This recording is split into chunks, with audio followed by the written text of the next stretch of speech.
Contoh soal 36. Media yang cocok untuk menggambarkan tentang banjir adalah A. Video, B. Gambar banjir, C. Potongan artikel berita di media cetak, D. Peta persebaran potensi banjir, E. Berita perkiraan cuaca di televisi. Pembahasannya, tujuan pembelajaran tentang banjir adalah yang pertama, penyebab banjir, yang kedua, gambaran bahaya banjir, yang ketiga, kerugian akibat banjir, keempat, cara penanggulangan banjir. Potongan artikel berita di media cetak mencakup keempat tujuan pembelajaran tentang banjir tersebut.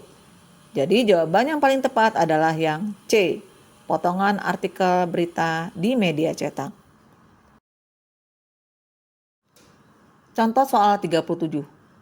Berdasarkan hasil tes, para siswa dikelompokkan menjadi beberapa kelas sesuai dengan tingkat IQ-nya. Dilihat dari fungsinya, maka tes tersebut termasuk jenis tes.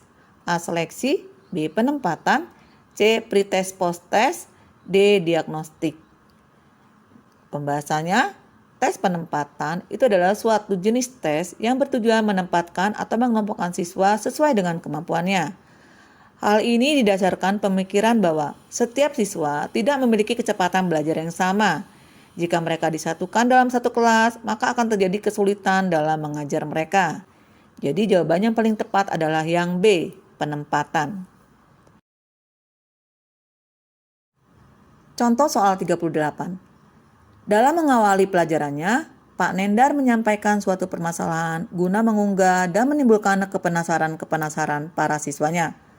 Langkah tersebut bertujuan untuk mendorong para siswa agar mau mengembangkan kreativitasnya. Langkah yang dilakukan Pak Nendar itu merupakan bagian dari model pembelajaran A. Portofolio, B. Scientific, C. Discovery Learning, D. Authentic, E. Contextual Teaching and Learning.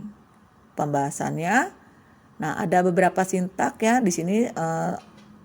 Saya menyajikan tentang sintak model Discovery Learning. Sintak model Discovery Learning ini terdiri dari yang pertama ada pemberian rangsangan, yang kedua ada pernyataan atau identifikasi masalah, yang ketiga ada pengumpulan data, yang keempat ada pembuktian, dan yang kelima ada menarik simpulan atau generalisasi.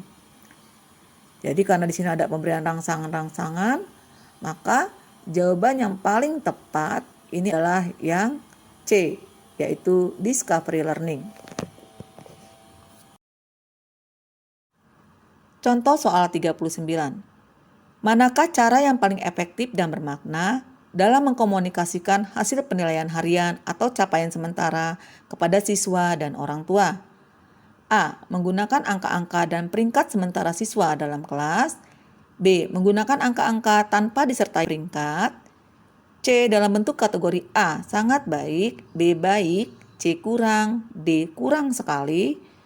D. Dalam bentuk angka, KKM yang dicapai pada mata pelajaran dan kelulusannya. E. Dalam bentuk deskripsi tentang KKM yang sudah dicapai dan belum dicapai. Pembahasannya, karena dalam penilaian harian, maka cara yang paling efektif adalah dengan mendeskripsikan tentang KKM mana yang sudah dicapai, sehingga memudahkan siswa dalam proses pembelajarannya. Jadi jawaban yang paling tepat adalah yang E, dalam bentuk deskripsi tentang KKM yang sudah dicapai dan belum dicapai. Contoh soal 40. Dalam setiap kali penilaian, Pak Joko selalu membuat rubrik penilaian yang berisi kriteria penilaian yang mencerminkan kompetensi yang akan dinilai. Hal ini sesuai dengan prinsip penilaian A. Sistematis, B. Beracuan kriteria, C. Menyeluruh, D. Sistematis, E. Akuntabel. Pembahasannya, penilaian berisi kriteria yang mencerminkan kompetensi yang dinilai. Ini merupakan prinsip penilaian beracuan kriteria. Jadi jawabannya adalah yang B, beracuan kriteria.